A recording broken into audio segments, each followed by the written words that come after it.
me nervous. That's Oregon. I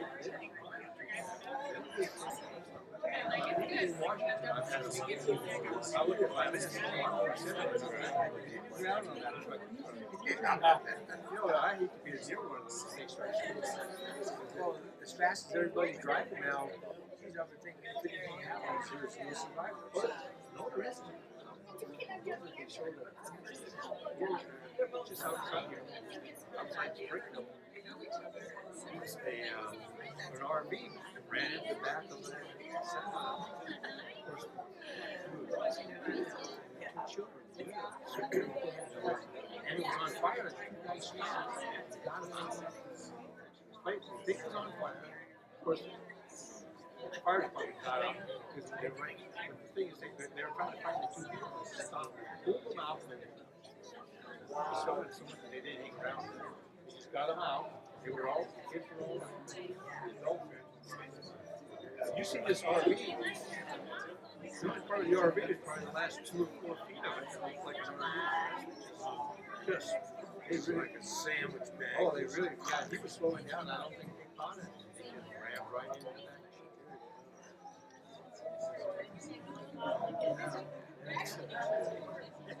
Well, you know that triangle shape that they make. You have backwards and stuff. Trying to think that actually was her she had her 2 children back in front. They ran into the semi back in. That's what trailer or something. That came about. Yeah, he was the same one. They went right out, the top came right off, the kid was sleeping in the back, laying down. He didn't interfere with it. But that was Marilyn Monroe. What's that guy that looked like Marilyn Manson? That's that all came about after her death.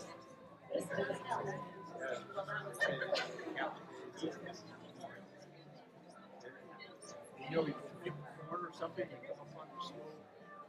You come around the corner, bang, you're like a logging truck just pulling out. Oh, yeah. Coming around the corner, you're not going to push it in. It's not going to get us. No, you're just going to. I've seen cement trucks that ran in. Kind of a hair race. Yeah, it definitely is. I think I'm going to use a restroom before this gets going. The door down the hallway to the right. Okay. First door on the right.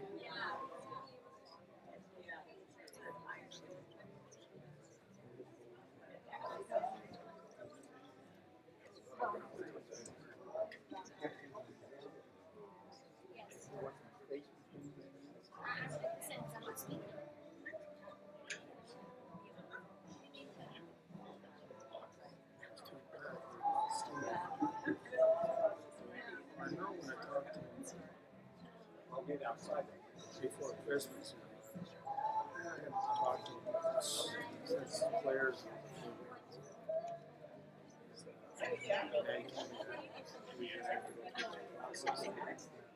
Doing this treatment for prostate cancer. And also involved in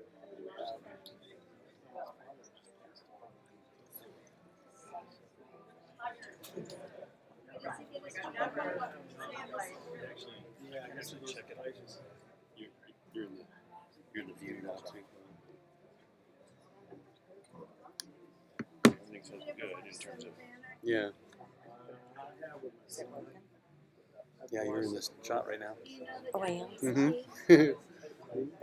Hi, Sarah. Hi, Rachel. So that's what everybody's seeing right now. He's got the curly hair. He's really. Well, I want to So say, just- can I wave to them? Sure. They're in England, so where do I stand? Wherever you get in it, it'll take a minute. Just you have to trust that you're in it now. I see just his shirt, but hi, Sarah. Hi, Rachel. Hi, Jody. Thank you so much for doing this. how's that? Good to see you. Thanks. I appreciate you guys doing this. Okay, so it's just. You think it'll hear from that? Yeah, the audio's not great. I did a line in there to turn it. It depends on if people He got it. well, if they pull back from it.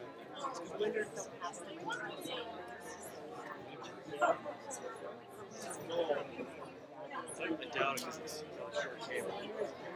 It's wireless. They probably Yeah, I mean, he wasn't big enough. Alright, I confidence. mean, he was Yeah, it's so weird. some of them see this, you know what I mean? He was really nice, really sweet man. Some of our friends, like, they said, yeah, he's a really nice guy. One of those guys That's different kinds.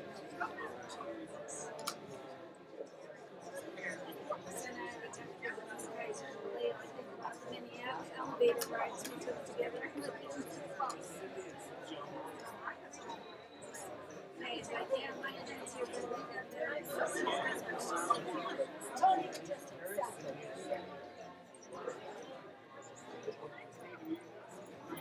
Yeah, I don't think.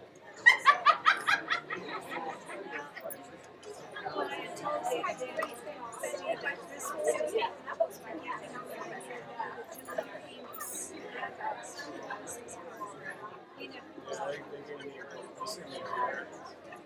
I just because of my hip.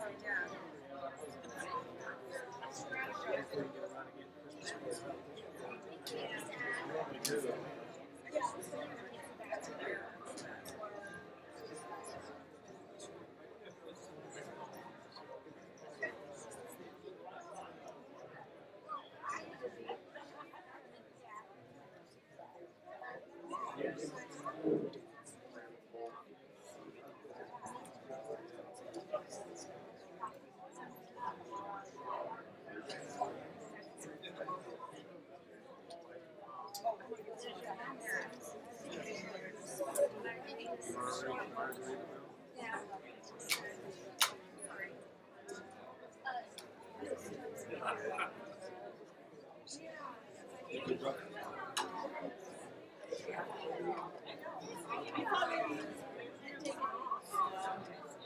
I went out to lunch. I said, Brian, I could sit there. I was sitting there. I said, Brian, go see where she is.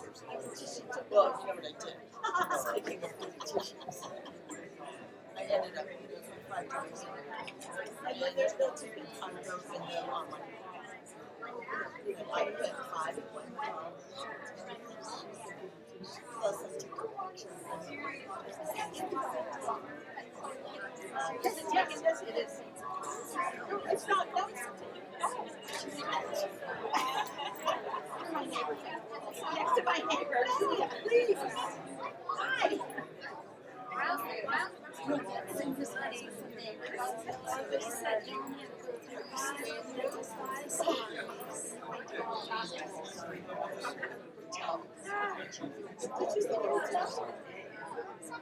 Seriously.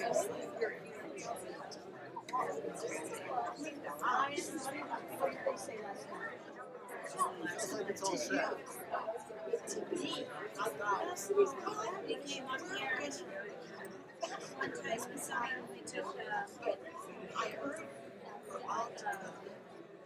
this is how the last year said, you can buy we took the one that's all I'm not going. She would get stop. He's a lot of scary.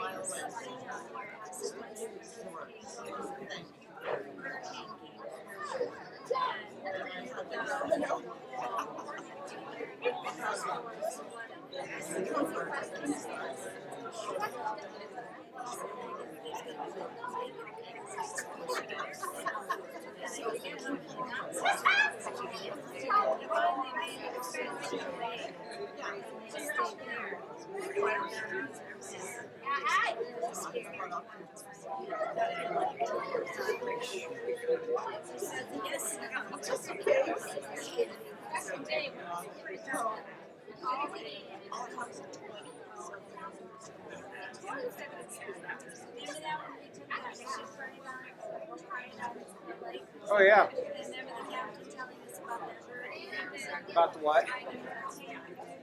Yeah. You remember.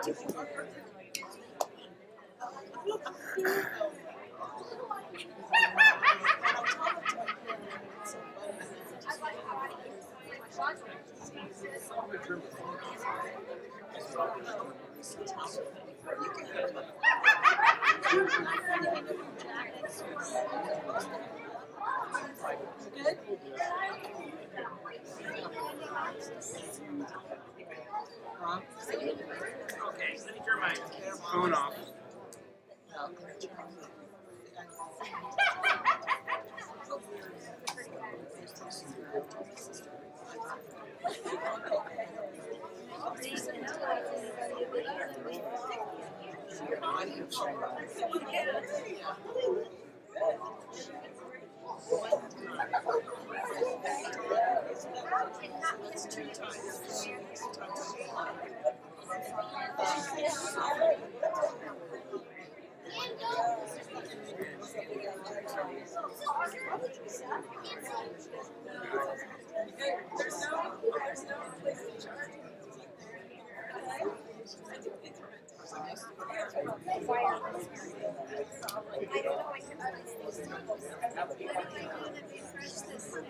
You want to shut it off, right? No, I just want to refresh it before I You're like, you go back to where it was.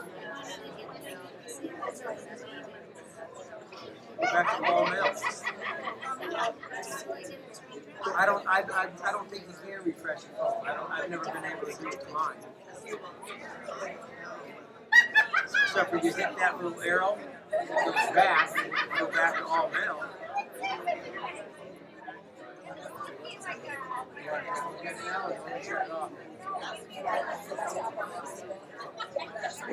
I don't know how to refresh it.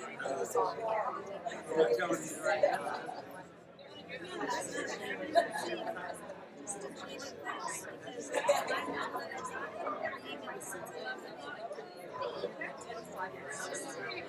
Well, let me see it again.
That's not my concept. Could be wrong.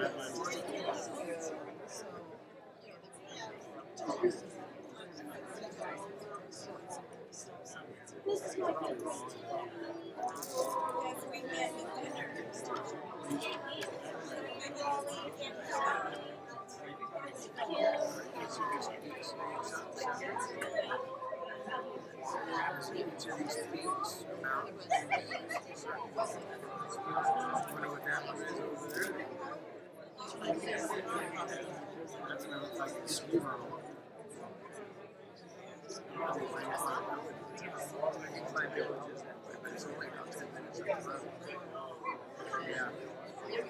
Actually, yeah, actually, that's towards where the casinos are. Yeah.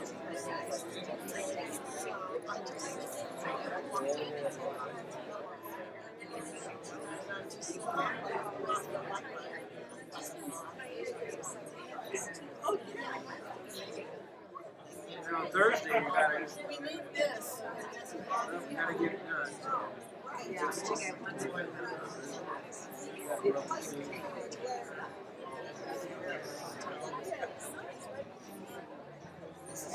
Find out what he's trying to do.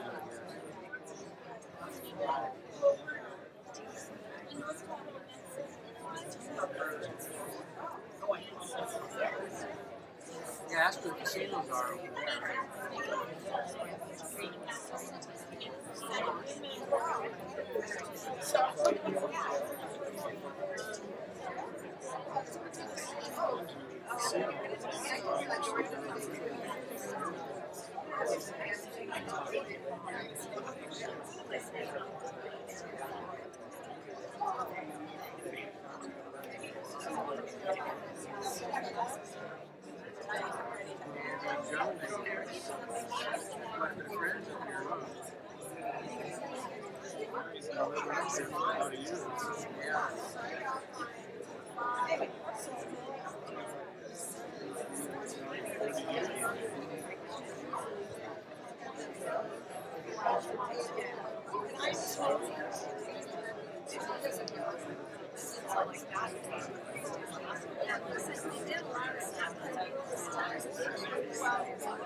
Oh, and you're wearing my favorite shirt.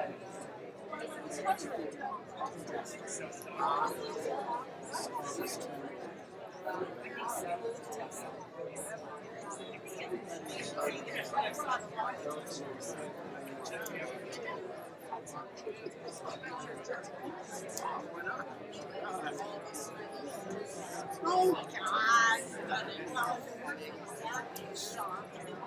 I think it's shame.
Yeah. It's right down the road. He's already got like, it's got to be at least 15,000 square feet. No, that's where they're living in right now. Now, I've already been to that house. It's literally this close. Well, I imagine the water is closer than this to the water. The backyard is just feet away from the water.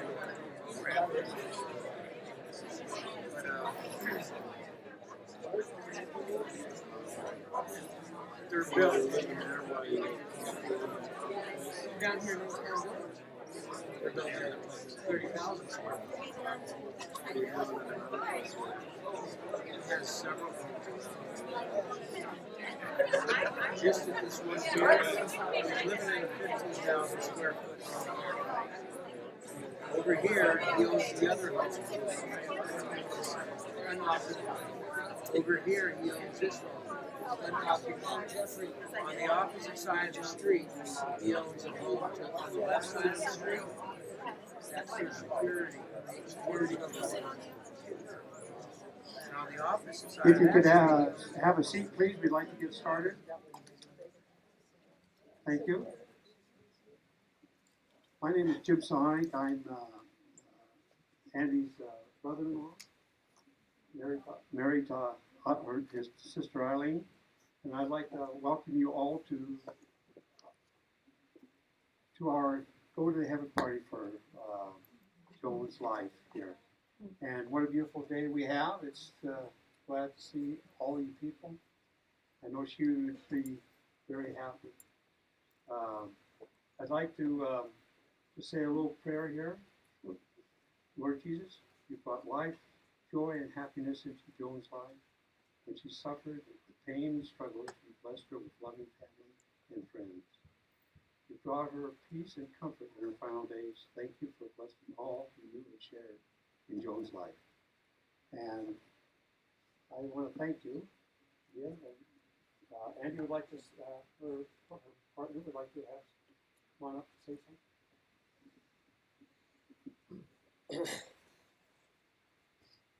Welcome, everyone. I first met Joan in 1987 while we both worked at North Star. She was a reservation clerk, I a liftoff. We skied a lot together then started dating. She moved back to San Diego in the spring. In the fall, we moved in together. We had a wonderful life, skiing, bike riding, hiking. We loved the outdoors. Joan was an inspiration to a lot of people with her strong will and athletic ability. A lot of people looked up to Joan. Joan was a conservationist. She loved the ocean, the mountains, all the animals, her polar bears, and her beloved penguins. Joan was a very elegant woman. She loved to dress up, go to parties. She was our champagne girl. She loved her dogs, Robbie, Evie, and Nikki, very much. We will all miss her so much. So when you think of her, think of that warm smile and caring heart. We won't forget you.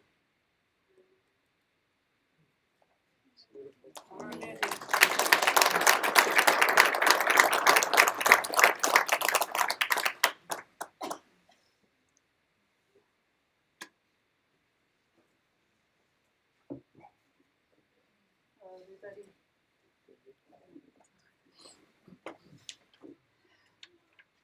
I try to get through this without crying. Joan, a simple name, just a single syllable. A classic name, a name that floods our heart with love. Joan's life reflected her name. She lived her life simply and with class every step of the way, while loving each and every one of us with all her heart. 38 years ago, Joan came into my life. We met in Mission Beach in San Diego. Immediately, it became clear to me that I'd met someone who was like no other. Joan's passion for the beach, playing volleyball, and her friends was a tonic for me. After playing 12 games of beach volleyball one day, you know where I'm going, she looked at me and asked, "Would you like to go for a run now?" Her energy was unstoppable. I became her neighbor on San Rafael Court. Our kitchen windows faced each other. While washing dishes, we would smile and wave to one another. It was an ordinary, simple thing to do. But her smile, that beautiful Joan smile, it had power. It made a bad day good, and I can picture that smile right now. It radiated love. Joan's passions were something that you could count on. In an unpredictable world, I've always found this comforting. Every summer, you could bet, Joan would be on that volleyball court. Every winter, she would be skiing at Alpine Meadows. Every time you got in her car, The Beatles would be playing on her stereo. Each evening when she finally started to slow down, you knew she would be enjoying her favorite glass of her bubbly. I love this about her. It helped to ground me. Her love of skiing ultimately changed my life. When she moved to Lake Tahoe from Mission Beach, I would come visit her in the winter. On one of my visits, Joan invited me to ski at a Bar Association ski day at Alpine Meadows with some of her friends. Because of this, I met my husband. I saw him at the event and told her that I thought he was cute. She replied, "Him?" with her lovely English accent. Even when she was being a bit rude, Joan sounded so polite. I eventually married him, had 2 amazing children, and became Joan's neighbor once again at beautiful Lake Tahoe. Our lives seemed destined to be intertwined. She was my soul sister. Her English ways were definitely a part of her charm, calling underwear knickers. A potato was a potato, yet a tomato was a tomato. Made talking to her so much fun. I loved hearing stories about her growing up in England. The British invasion became a part of who she was. The Beatles, the Rolling Stones, the Doors were all of the background music of her life. We used to listen to classic rock whenever she would visit. Once, while listening to the Doors, she told us, I mentioned how hot Jim Morrison used to be. She then told a story of how they had kissed once when she had managed to get backstage passes to one of his concerts. I exclaimed, "You kissed Jim Morrison?" And she replied, "No, he kissed me." Joan was just too cool for words. But of all the things I loved about Joan, the thing I loved the most was that she was the best friend anyone could have. Joan was an amazing listener. If I was going through a difficult time, I knew I could talk to Joan, and she would make everything feel better. On days that I just felt a bit grubby, disheveled from the day's activities, Joan's eyes would light up upon seeing me and say something like, "You look so pretty today, Cindy. I love that top you're wearing." I would smile and think, "Oh, Joan, you see the best in everyone." I'm sorry. Her ability to see the best in everyone made her circle of friends bigger than anyone's I have ever known.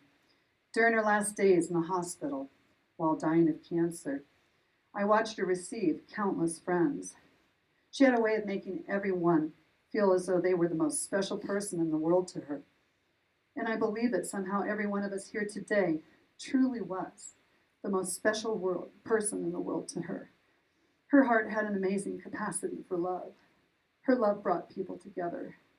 Her love made people feel important. Her love is what none of us will ever forget. Thank you, dear Joan, for giving each of us your love and making our lives so much the richer for it. There are no words to express how much we will all miss having you in our lives. Without you here, our worlds make a little less sense. Peace be with you, dear Joan. You deserve it.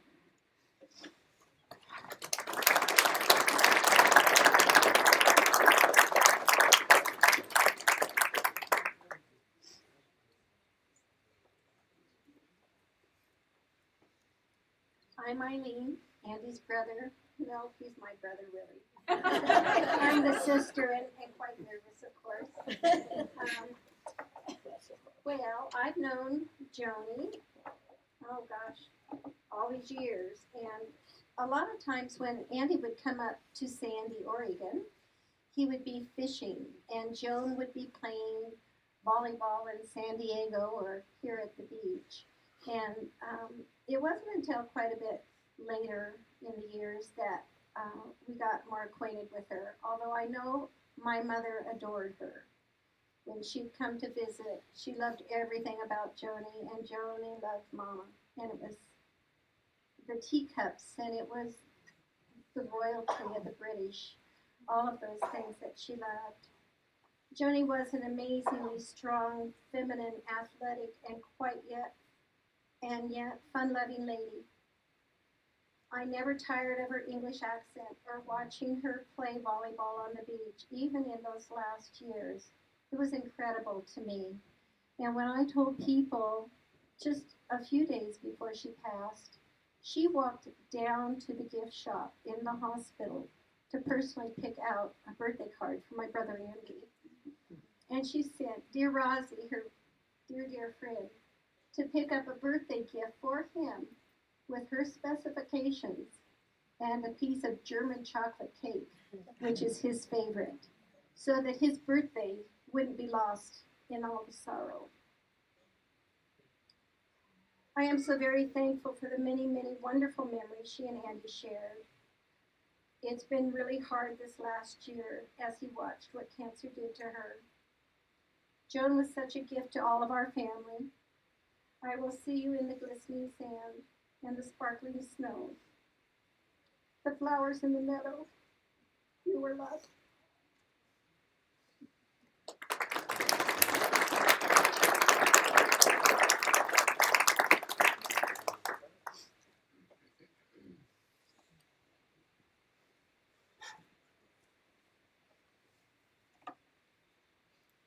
Can't tell everybody how wonderful it is to see you here. All the visits from everyone here and the outpouring of love for all who have touched this day show how much she was loved, admired, and how much we will miss her. I'm overcome with grief at Joan's passing. We were like sisters. She and Andy are family. She protected me.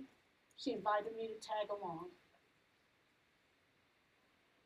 Along the way, I ate some of Andy's salmon.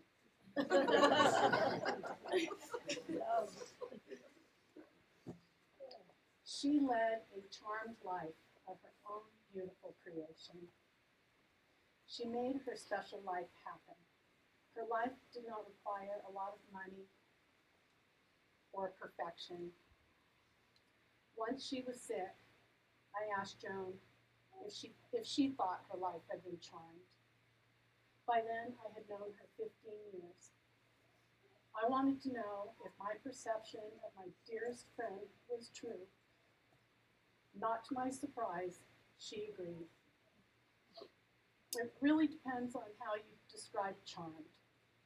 If you describe a charmed life as one where you spend the most amount of your allotment of time to doing something that makes you come alive, feel the happiness, the most love, that you then take and spread around to all your friends and family. If you describe a charmed life that way, I'm not sure who wouldn't. Joan led that life. This is how she saw her own life. This is how I saw my friend. It is the highest compliment. Once I started playing volleyball and skiing, my life took off. My bored growing up years took flight at 50. I wanted to be skiing or playing volleyball all the time with Joan because there was no place I would rather be. We spent so much time together. Our goals were the same. Play as much volleyball and ski as much as possible. It was so much fun. One time, she danced with me. She was the boy, I was the girl. on the cobblestones at Squaw, and my feet were nearly raw from all the twirling she had me doing. Another time, I'm a low-down intermediate, and we get to a big spring cornice at Beaver. She chooses her line right away and is gone. A guy next to me, only the three of us there, that should tell you something, sees me petrified in place and says, "It's like nothing." I had to believe him. Joan is gesturing, she's gesturing madly. "Don't follow me, don't follow me." I reached Joan, not too far down, stopped at these 3 to 4 foot cornices. They're just giant, it's ridiculous. And she says, "Uh-oh, this is survival skiing." All I wanted was more. One day, one of my favorite stories. One day we were walking on the shore past the steamer's court, right here. And she told me about how she and Debbie had once somehow entered this private little one-person tournament, private little one-court tournament, and won. I was charmed. Joan had the magic. That's what she called it. I admired that so much. I think of all the partners she had, and everyone shined.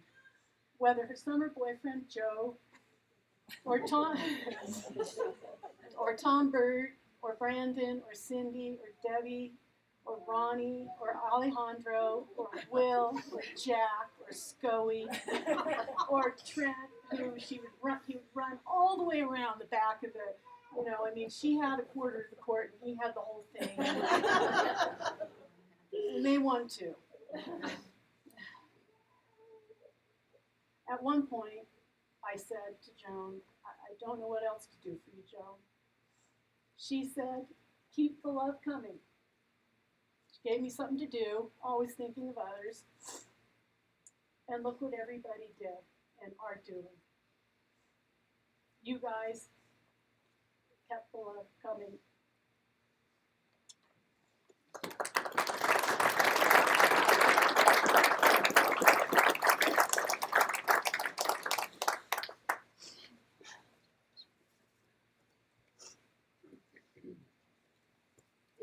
If anyone else would like to get up and say a few words, more than happy.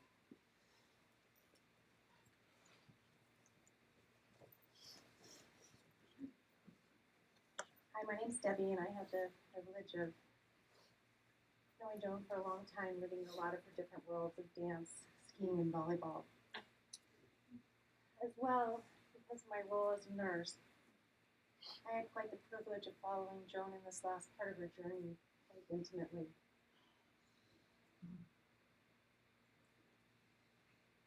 I was able to be with Joan through all of her doctor appointments and help to guide through quite a difficult process. And they say that when you are with somebody at this stage in life, which it is a stage of life, that it's quite profound and you'll never be the same.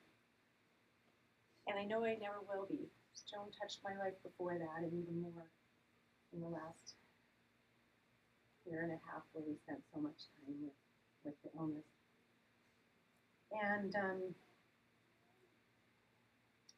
want you to know that towards the end, when we knew that Joan did come to peace with where things were going, we really wanted to get her out. She wanted to ski that one more time. It was a big deal for her, and we talked about it a lot, even prior to the last hospital visit. But I will tell you, so that all of you can picture Joan on her last ski day, that I did do a guided imagery with many of us, there's several of us that were in the room, of a ski day with Joan, right in her last days. And I asked her, what do you want to wear? What do you want to be wearing? And so Joan's wearing her purple pants, her pink vest, her snowflake bling, and her black scrunchie. And it's a beautiful bluebird powder day. And we did our tour of Alpine Meadows, all of us. Well, she was in her hospital bed, but she did ski again. It was just through imagery, but it was a beautiful, beautiful, awesome ski day. And I wanted you to have that same visual, sort of picture like that. That's what she wanted as her day of skiing. What she also wanted, as we made the pivotal point, crucial decisions towards the end, was what do you want to have a chance to do right now? And what she wanted was the opportunity to say goodbye to people. And I will tell you, I apologize for any of you who didn't know Joan was going through the illness, that you didn't find out till later and whatnot. And to those of you who did know, the stream was amazing of love that came through that room with champagne pouring, and it was like it was a party. I mean, it really was a party for a week. I mean, and she just kept wanting to see people, and she wasn't only receiving your love, she was giving back and making sure. And each day, I'd try and be there before she woke up, be able to say, "Good morning, beautiful." I loved saying that to her, and she'd always say something like, you know, what do you like to wear? She loves this belt. I want you to know I'm wearing this belt. So she'd give me the assessment on my outfit each day. So when I go to work now, I keep looking at the room she was in, like, well, wait, where's Joan to tell me, well, am I doing okay today? You know?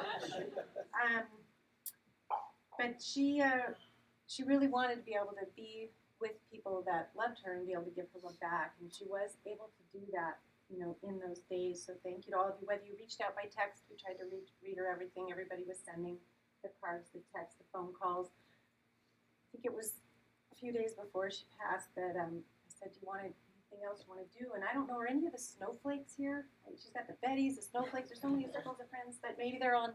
We're trying to live stream this. We don't know if it's working. Hi, Rachel and Sarah in England. We're hoping they're able to see this. But they were wonderful in coming out to care for Joan. But Joan basically that morning was like, I want to make some more phone calls. I go, well, let's do it right now. Let's get on the phone, you know. So we got some phone calls done. And I know she didn't get to call all of you or talk to all of you. It was so hard, like, to think about who else she needed to call. But I promise you she wanted to.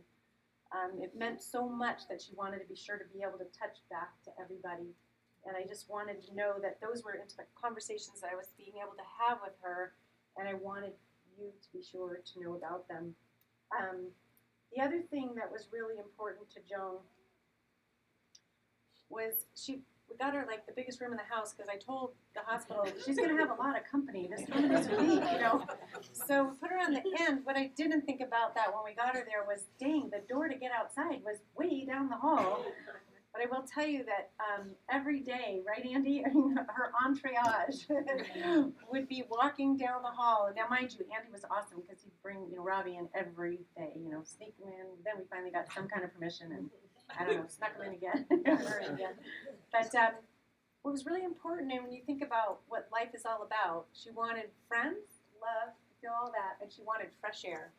She just wanted to be able to walk and get to fresh air, and it's so simple. But we go through life every day wondering what's important, and that's what it is. Friends, family, love, and fresh air. And so when you're out there doing it, do it for Joan. So, thanks.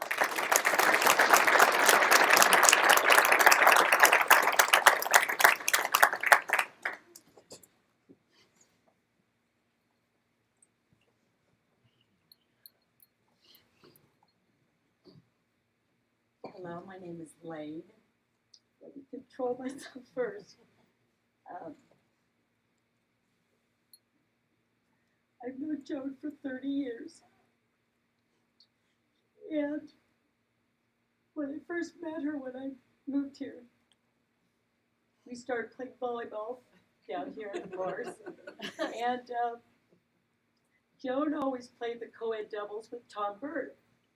And I was playing, this is long before my son was born, with a fellow named Trent, who was quite a good volleyball player, thankfully. And we used to do very well in tournaments, and we played in many tournaments. And long after he moved away and I was pregnant, I named my son Trent. Joan, Corley made reference to Joan playing with my son Trent. You know, many of you know him now. He's about 6'2", and he's a pretty decent volleyball player now. But when he was little, I want to say 3 or 4, this kid had no choice that he was going to play volleyball because he came to the beach with me every single Saturday and every single Sunday. And first it was Jack Brewer who started bumping. Well, I did a little bit, but then started branching out, and Jack would bump the ball with Trent on that nice grassy area. And first it'd be, we got 9 in a row, and then we got 12 in a row, and it didn't touch the ground for 15 in a row. And then all of a sudden, other people would start bumping the ball with this little 4-year-old. And it would be Julie Conover, and then Joan, and Tony Graber, and then Tony Graber, 57 in a row. And this kid was, you know, about this tall.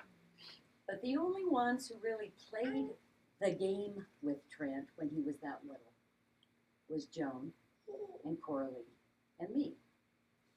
And Joan would say, we've got a foursome.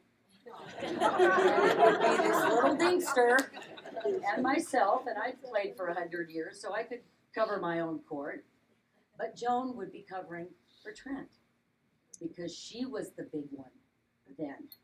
He was little. He was 5 or 6 or 7 years old. And he was little in terms of height, and he was little in terms of contribution. He was just beginning. But Joan was large in terms of contribution. And she'd cover that court for Trent. The whole court. And she'd get it somehow, because she was still very agile. Even as many as 10 years ago, she was covering that whole court. And she'd get the ball up somewhere, and he'd get it up somewhere in the middle, and she'd get it over and place it, tomahawk deep or tomahawk short. That was Joan. And as years went by, they reversed. And Joan became little in terms of her contribution. She'd be up, as Coralie said, and she'd get in her little quadrant. And if you hit it right to her, boy, it'd be up. But Trent became the one covering this whole court. And he would run to the next county to get a ball for Joan. He loved that woman very much. Yeah. I used to turn to Trent when I'd play doubles. I'd say, "You don't cover that much court when you're playing with me." But I wasn't Joan. I was his mom. But as Trent has grown older, I remember all the things that Joan would do. She was like an aunt to him. She'd drive to Carson City to go in some windy 50-mile-an-hour freezing cold November day to watch Trent play soccer. And she'd go to his 8th grade graduation and be very nicely dressed and pose for beautiful photographs with my son. She was like an aunt to Trent and a sister to me. Thank you, Joe.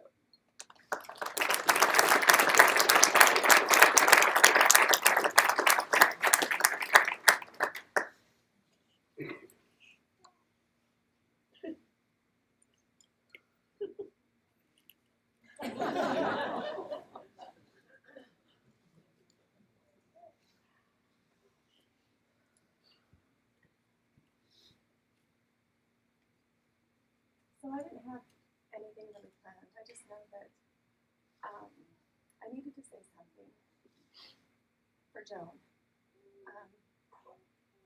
There is nobody in this world that is like Joan. Didn't matter who you were, what part of life you shared with her. You felt like the most important person in the world in that moment with Joan. There are very few people out there that do that. She was so unique. You could be having a bad day, love her and hug her, and she would tell you how much you had brightened her day, not vice versa. She lived life more fully than anybody that I've ever known. Didn't matter what she was going through, whether it was pain or sadness or happiness.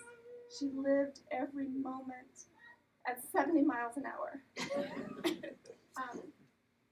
Even in the hospital. So it was the day before her last day, and we were gathered around her, and she had gone from being awake and coherent and loving every moment because she was pain-free. And that day, she was struggling to open her eyes, but she would still squeeze your hand and let you know that she cared that you were there, and she wanted you to know that she loved you. It didn't matter where she was. It mattered where she wanted you to feel that you were as part of her world.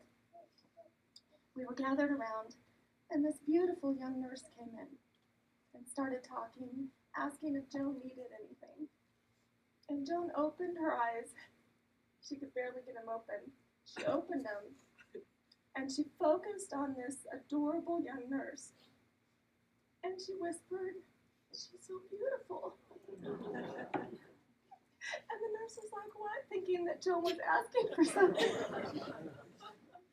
I was like, "No, She just wanted you to know that you're beautiful. That was who Joan was. She was about how you felt. And we were about how she made us feel. There is nobody else that I've ever met in my entire life that was like Joan. And I'll end with just this adorable little story. Maybe two. So I'll start with, we lost my mother at a young age. And until that point, Joan was an incredible friend. With the loss of my mother, she became more than that to us.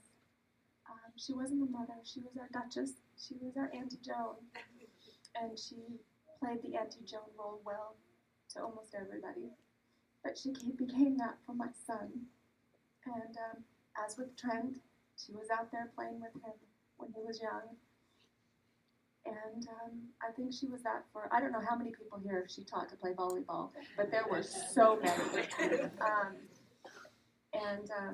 She became that role person for my son, and she was virtually the only person that he wanted to play with in any of the tournaments. I want Joan on my team, I want Joan on my team.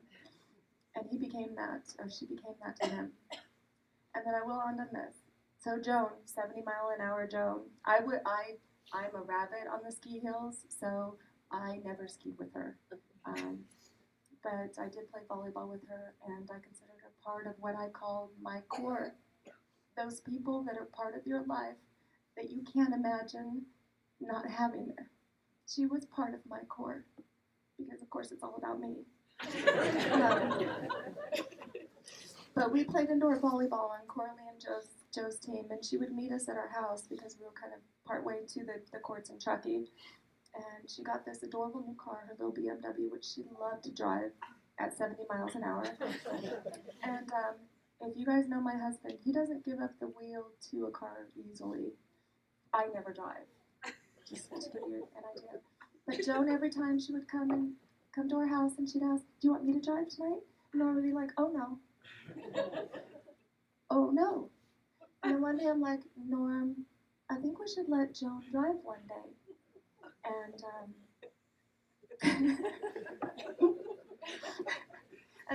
as a preface, I don't think Norm's been in the car with me driving maybe twice in the 18 years that we've known us. But Joan drove to volleyball, and Norm was pushing the invisible pedal, was grabbing the dash.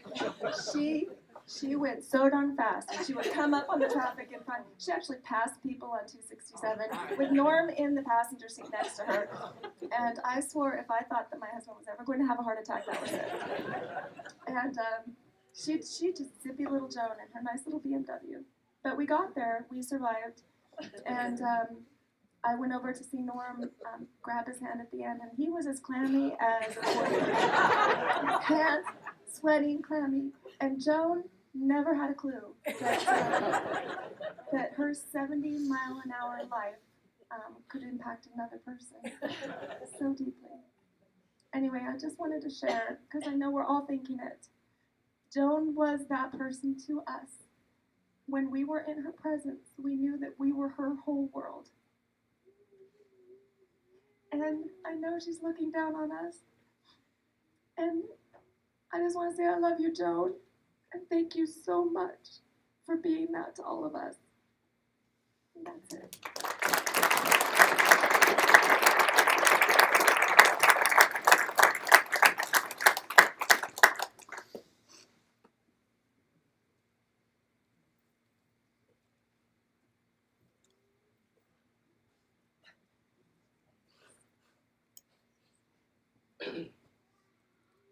Well, hello everybody, I'm Tom Burt.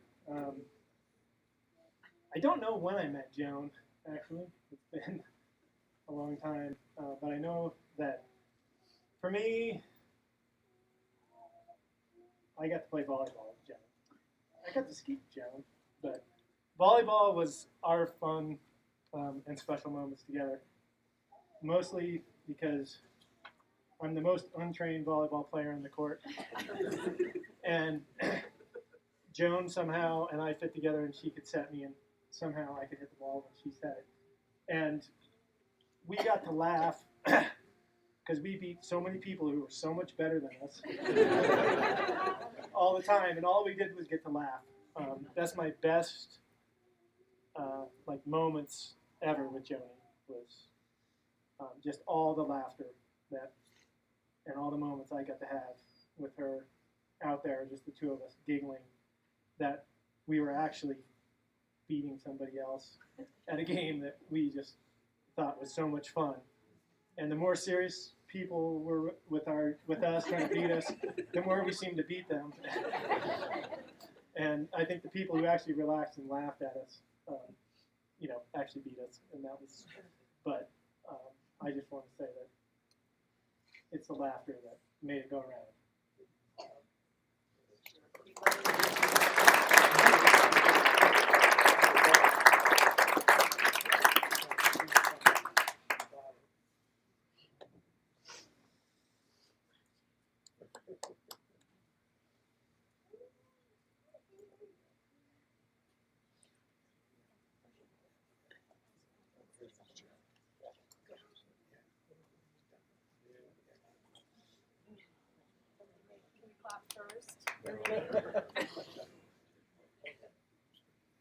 Well, I'm Jack.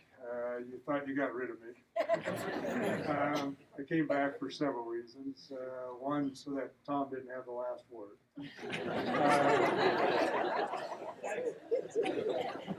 Two, so to give a big hug to Andy and scratch Robbie's butt. Though you were a construction guy, maybe you wanted your butt scratched too. And to see this family that Joan has attracted. My take on Joan was not only all that love and kindness, but she was one tough cookie, although she's English, so one tough crumpet, although she probably liked cookies better than crumpets. You all know how competitive she was skiing, competitive playing volleyball. The one story I have is my son, when he was playing professional volleyball, came up and played in a tournament in Tahoe, and I think Joe and Peter and Corley and Joan were out there playing, and of course they're trying to block my son Casey, and he decided, goes up and sees that the line's open and goes and drills the ball, and of course Joan steps in there, slaps right in the face, and she's sprawled. Of course, my son's heart just melts, runs over to her and goes, "Are you okay?" And she gets up and she goes, "No, I should have dug you." And that's the toughness that she had. And then, of course, these last few weeks before she passed, when we're putting her back in bed after a walk and the excruciating pain that she had, I started thinking, we're coming there to say goodbye, and really what she's doing is seeing if we're okay. And I know that's the truth, because anytime you ask Joan, or the Duchess, as I called her, "How you doing?" what was her response? And so I know that she's okay, she's in a lot of peace, because we all are okay because we have met her. And so Joan and all you guys, we love you.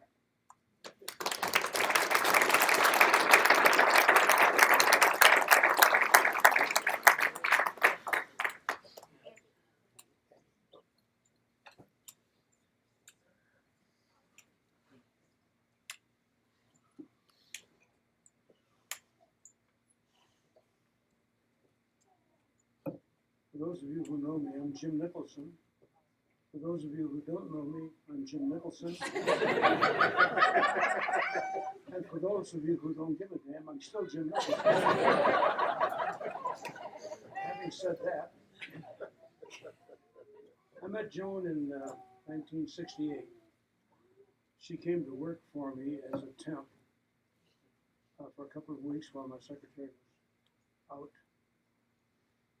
And we had instant chemistry. We connected immediately. And we took that relationship to a lot of activities. Now, you all have talked about skiing and volleyball. What you don't know is that Joan and I played racquetball together. And she was very competitive. And I have to say, I waxed her ass a couple of times.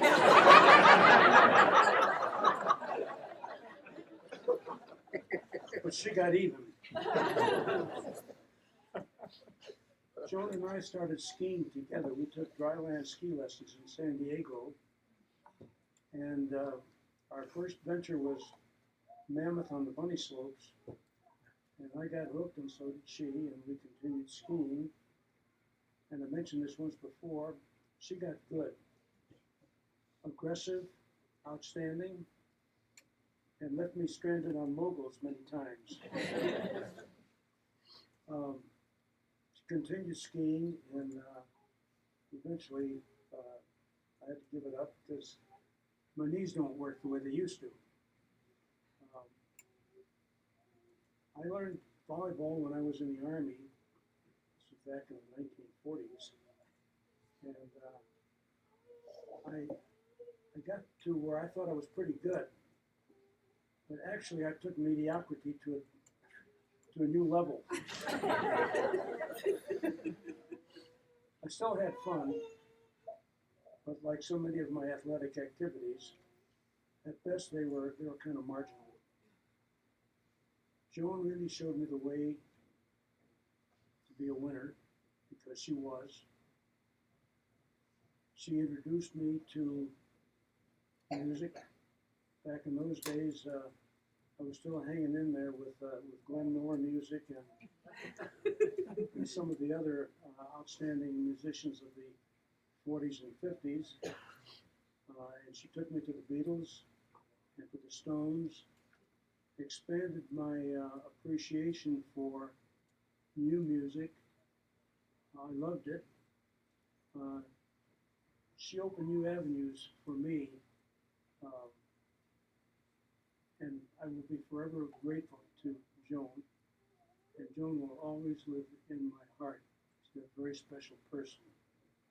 On that note, have a good day, y'all.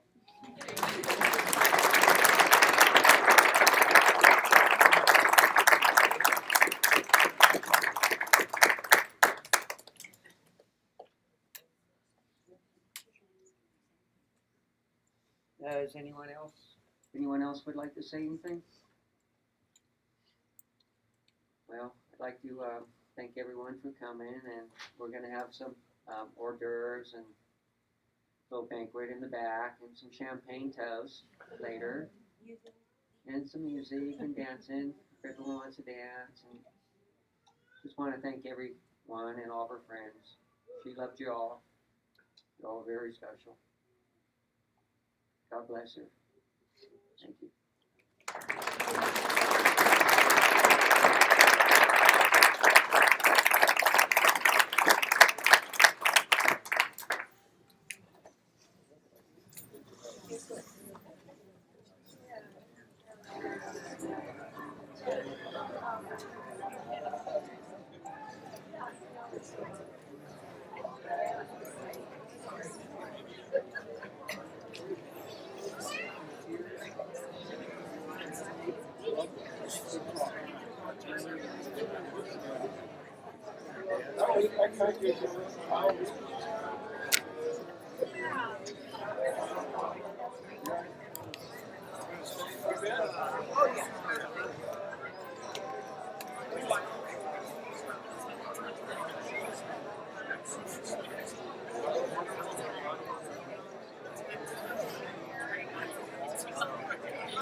Yeah, come say hi. How are you doing? Good.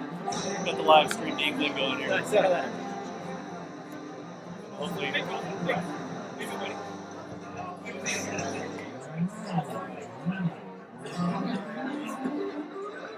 That's the world. You know, I get your guys' emails and things. Well, good. You know, Yeah. so nothing's changed so much. No, not too much. We're finally taking off cruising now. Right. Yeah. That's right.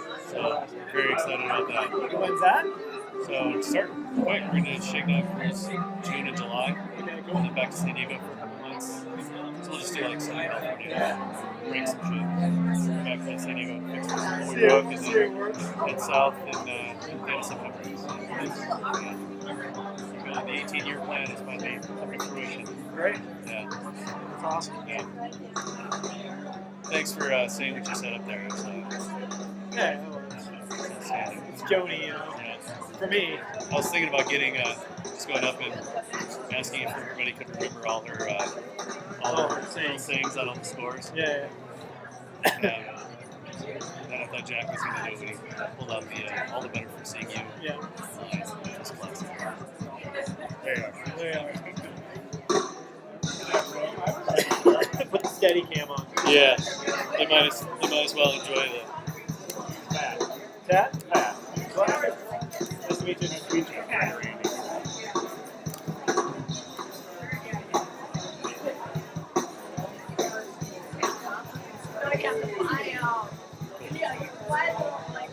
It's all going. Let's do my grab the cord and just plug into.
When the rain flows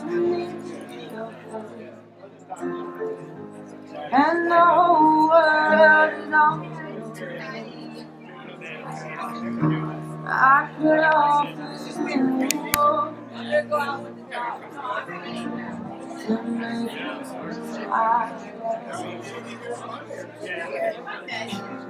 when the evening shadows in the sky and there is no one there I could hold you for a minute to make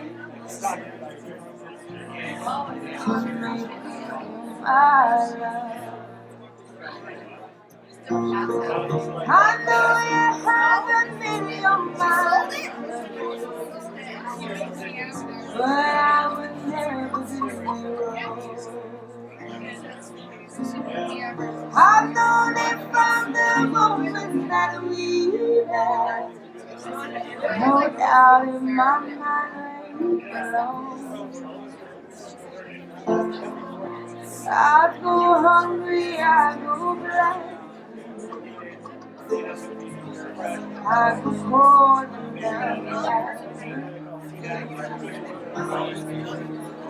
there's nothing that I would to make you feel my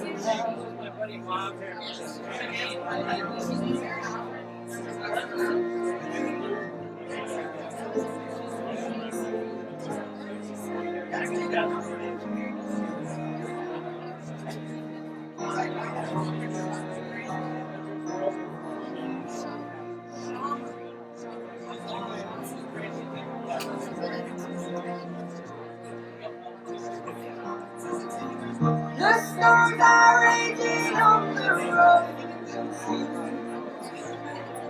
and on the highway of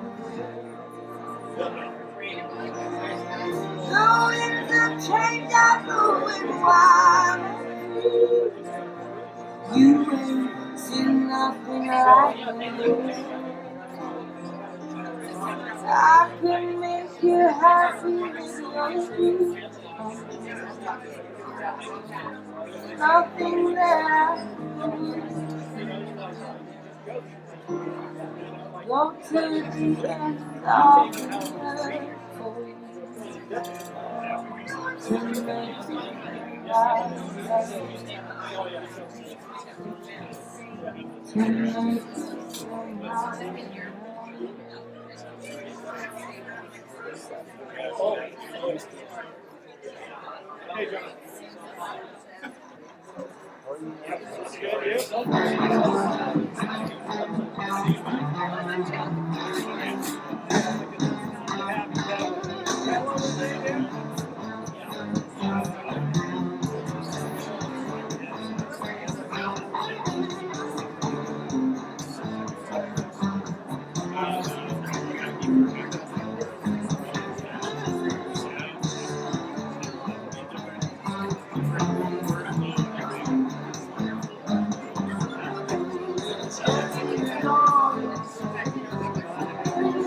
Let's go to Tahoe now. Showing you my love. Give you my thoughts so bright. Love is you. Girl, it's my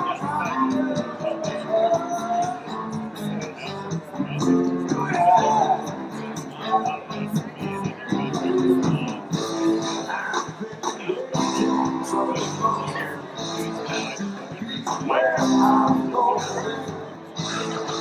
The sunshine on the fire.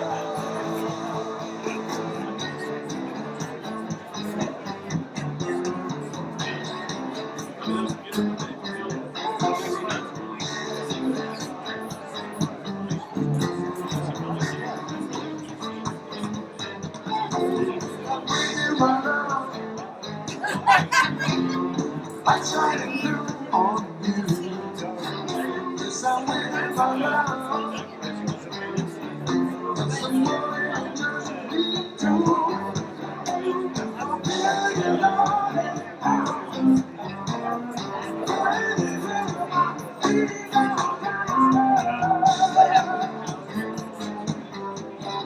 Oh yeah.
Untitled Chapter, someday we will find love. Give them a good surprise. Oh, baby, darling,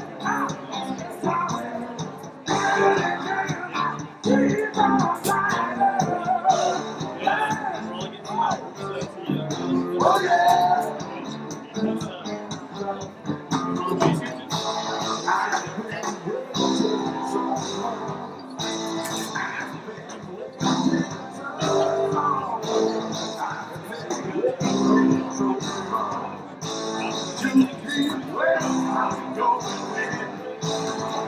The sunshine on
I love that.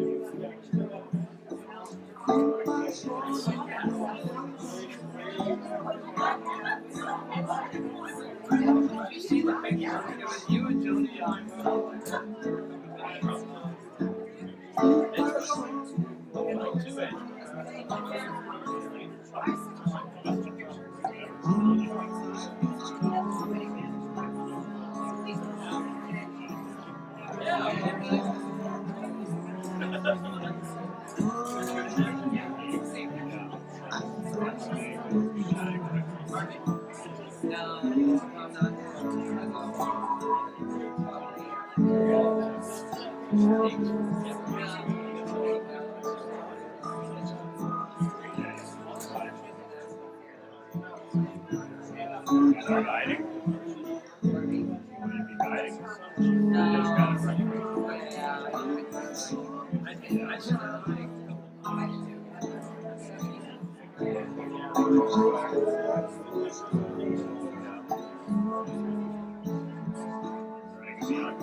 Yeah.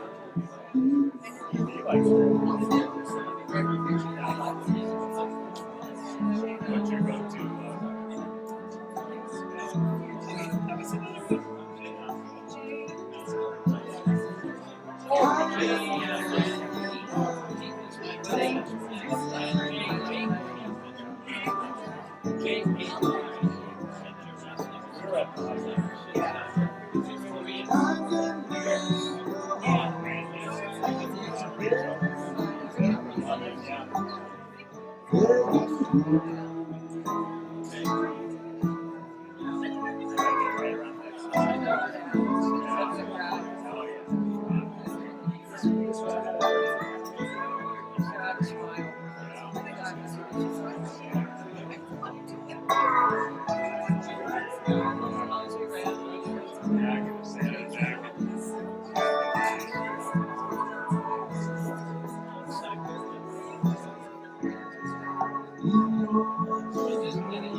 If I can reach the stars,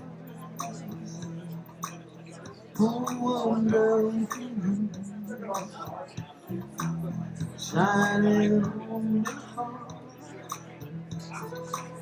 so you can see the truth. And this love I have inside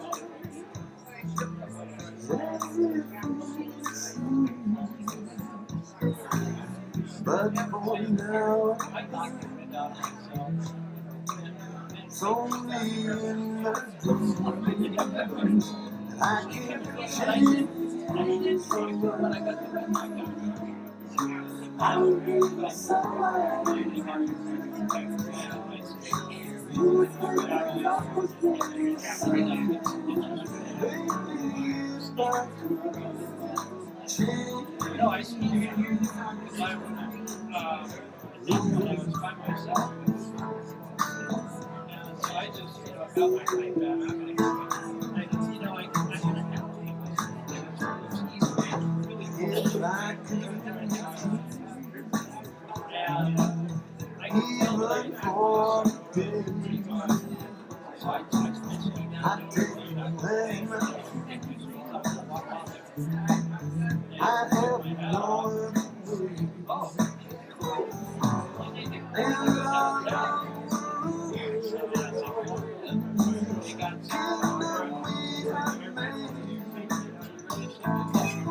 and then I'd be with you for a day. I can't change my mind. I was being somewhere in the universe. You would think my love was really something. Baby, if I could change. Baby, if I could change.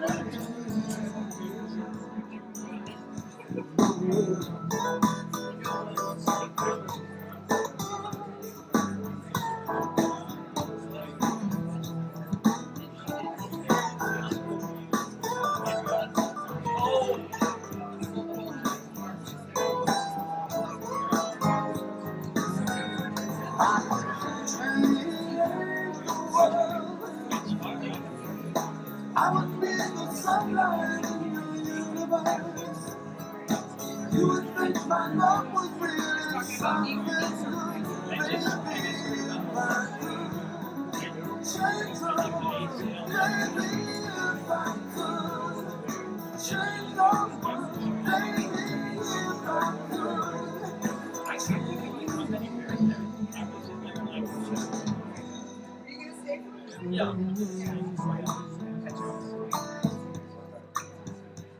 Yeah, there was a movie that came in while I was there, and then when I was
One watching the game.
Kind of almost unofficial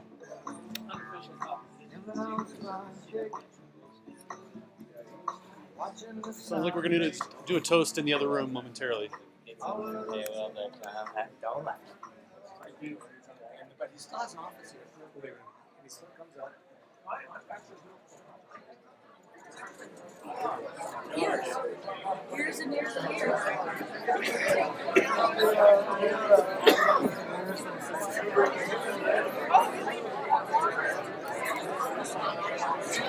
just going to put it on my head for a while. Okay. Wait for the toast and then cut it.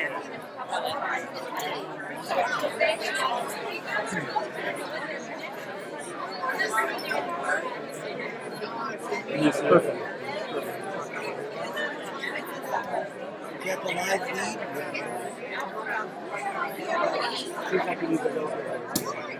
All the ponies. You want to say hi? Hello, listeners and brother. Friends of the Australians. Even though it's that's awesome.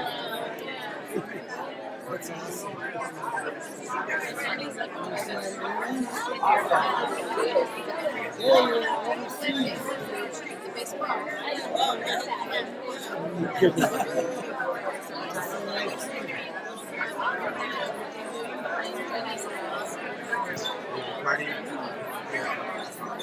So the family got home.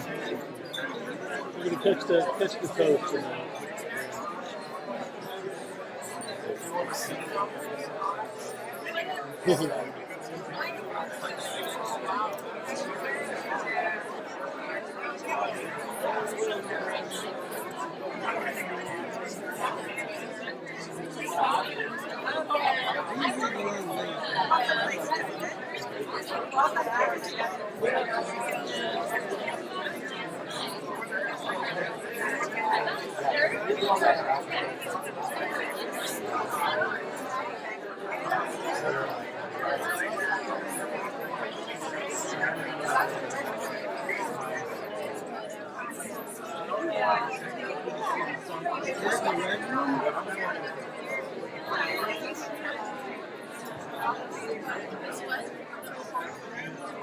I don't know where Kurt is, but he's probably I might have to walk out.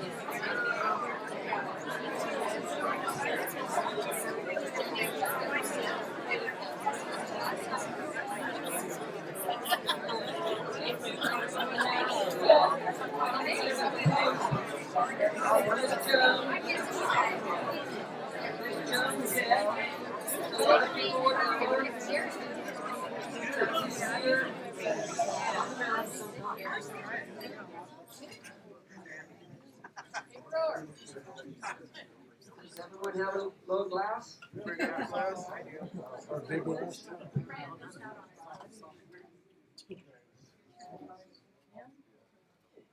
So here's to Joan Jett. That was her nickname for skiing fast.